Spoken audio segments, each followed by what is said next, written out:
Totoo bang makikipaglaban ang Spider-Man ni Tobey laban sa Fox X-Men? Kung mangyayari ito sa Doomsday, naku po.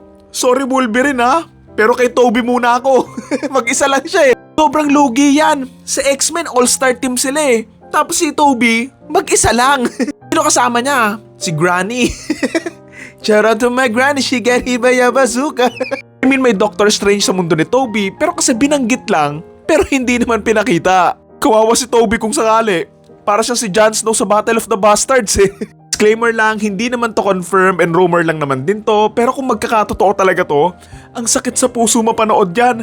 Lalo na, since napanood ko yan parehas nung bata ako eh. Nakarewatch ko lang nung trilogy nga ni Tobey and nakakalungkot lang kung magiging canon na mawawala nga yung universe nila. Balita, sa opening nga daw ng Doomsday maglalaban nga daw yung iba't ibang mga hero sa kanilang mga universe kasi nga kung sino sa kanila yung manalo sa kanilang universe yung makakasurvive. Basically if matalo si Tobey, yung mundo niya kung saan natin siya napanood, mawawala lahat.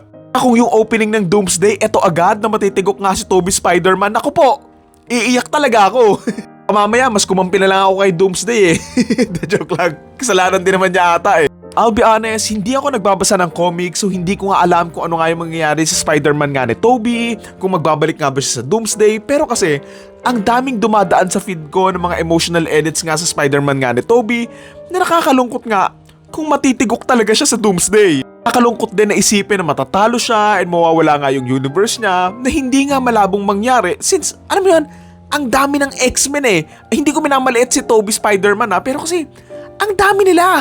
Bait pa naman ang Peter Parker ni Tobey. Bale kung yung emo Peter Parker or si Bully Maguire baka pwede pa eh. Like I said, rumor lang naman to pero medyo believable kasi nga kung titignan mo yung trailer ng Doomsday, halos iisa lang yung itsura and location tuwing pinapakita yung X-Men eh.